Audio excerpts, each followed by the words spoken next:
పెద్దగా పట్టించుకోని అమెరికా ఒక్క భారతీయుల్ని మాత్రమే ఎందుకు టార్గెట్ చేస్తోంది? భారతీయుల మీద అమెరికన్లకు ఎందుకంత కసి? ఎందుకు భారతీయుల్ని రానివ్వటం లేదు? అసలు మన విద్యార్థులను నిలువునా ముంచేస్తోంది ఇక్కడ కన్సల్టెన్సీలా లేక అక్కడి యూనివర్సిటీలా?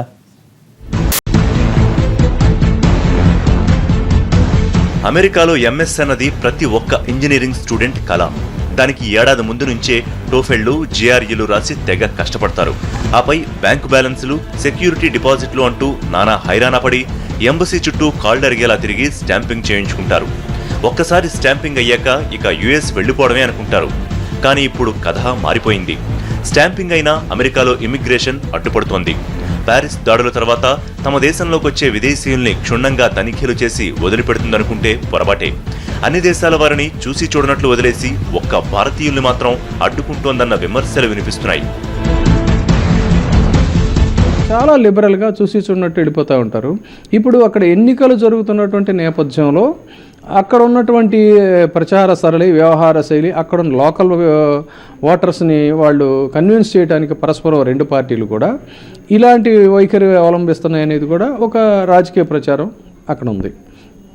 కాబట్టి రాజకీయంగా ఏదో అక్కడ ఉన్నటువంటి ఓటర్లని సాటిస్ఫై చేయటం, వాళ్ళ ఉద్యోగ అవకాశాలను మేము ప్రొటెక్ట్ చేస్తున్నాం, బయట వాళ్ళని రానివ్వకుండా రేపొద్దున రాబోయే కాలంలో ఇక్కడ వాళ్ళకే ఇక్కడ ఉద్యోగాలని చెప్పేటువంటి దీంట్లో ఇది కూడా ఒక ట్రాప్ అనేది అక్కడ వినపడుతున్నటువంటి పరిస్థితి.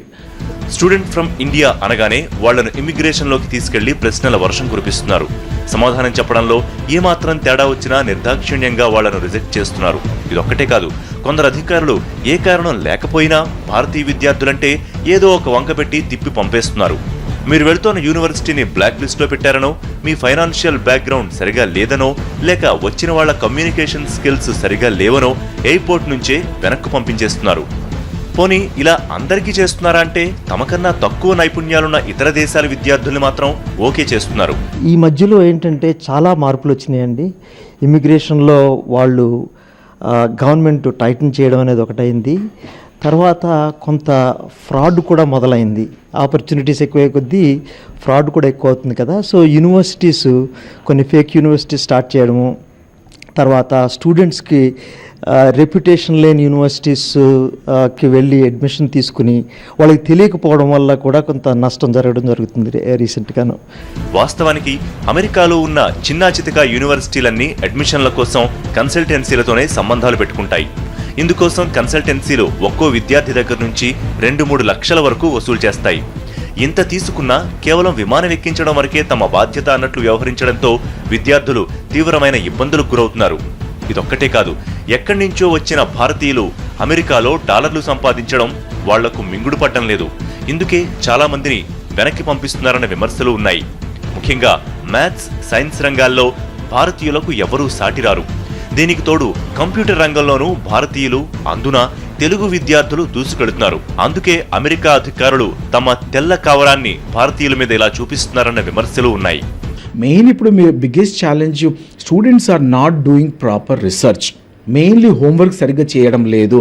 అంతేకాకుండా ఇప్పుడు మన ఆంధ్ర తెలంగాణలో మెయిన్లీ కన్సల్టెంట్స్ కూడా పుట్టగొడుగులాగా వస్తూనే ఉన్నారు. ఎందుకంటే there is no regulatory body, వీళ్ళని కంట్రోల్ చేసే వాడు లేదు. కానీ yes, there are some genuine consultants also and career oriented consultants who are really helping students, guiding them in the right direction. మంచి యూనివర్సిటీస్ కూడా గైడ్ చేస్తున్నారు. కానీ ఎస్పెషల్లీ కొంత ఫేక్ కన్సల్టెంట్స్ వల్ల ఆబ్వియస్లీ ఇలా ఇన్సిడెంట్స్ జరుగుతున్నాయి. అయితే ఇదే విషయంపై ప్రశ్నిస్తే అమెరికన్ కాన్సులేట్స్ చెబుతోన్న కారణాలు వేరేలా ఉన్నాయి. ఇమ్మిగ్రేషన్ ఇంటర్వ్యూలో విద్యార్థులు పొంతనలేని సమాధానాలు చెబుతున్నారని, ఆర్థిక విషయాలు, అమెరికా వెళుతోన్న కారణాలను వీసా తీసుకునేటప్పుడు ఒక రకంగా, ఇమిగ్రేషన్ అధికారులు అడిగినప్పుడు మరో రకంగా చెబుతున్నారని, అందుకే అనుమానంతో వెనక్కి పంపుతున్నామని అమెరికా కేంద్రానికి రాసిన లేఖలో చెప్పుకొచ్చింది.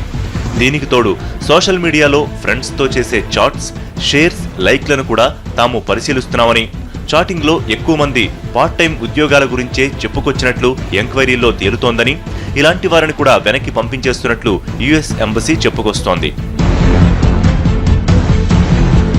అమెరికాలో ఎంఎస్ చేయాలనుకుంటే పాస్పోర్ట్, వీసాతో పాటు సదరు యూనివర్సిటీ జారీ చేసే I-20 సర్టిఫికేట్, ఆ కాలేజ్ అడ్మిషన్ ప్యాకేజ్, సదరు విద్యార్థికున్న ఆర్థిక స్థితిని చెప్పే పత్రాలు, ఒరిజినల్ సర్టిఫికెట్లు, అధికారిక ట్రాన్స్క్రిప్ట్ అన్ని పక్కాగా ఉండాలి. ఇమిగ్రేషన్ అధికారులు అడిగే ప్రశ్నలకు నిజాయితీగా సమాధానాలివ్వాలి. ఏమాత్రం తడబడ్డా, అనుమానాస్పదంగా ఉన్న మొదటికే మోసం వస్తుంది. ఇక్కడి ఆస్తుల వివరాలు, ఆదాయం వివరాలు, చదువుకు కావాల్సిన నిధులు ఎలా సమకూర్చుకుంటారన్న విషయంలో స్పష్టత ఉండాలి. ఆ పత్రాలన్నీ పక్కాగా ఉండాలి.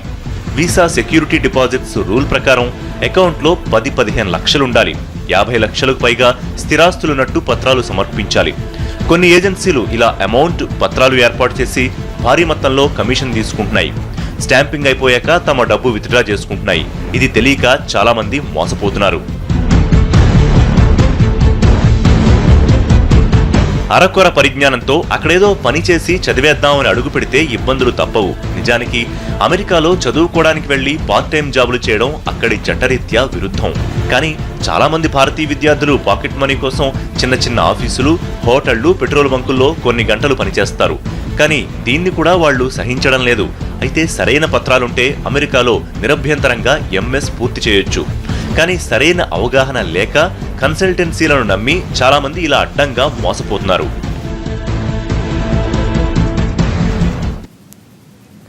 ఇది వాళ్ళ స్టోరీ బోర్డ్. నమస్తే.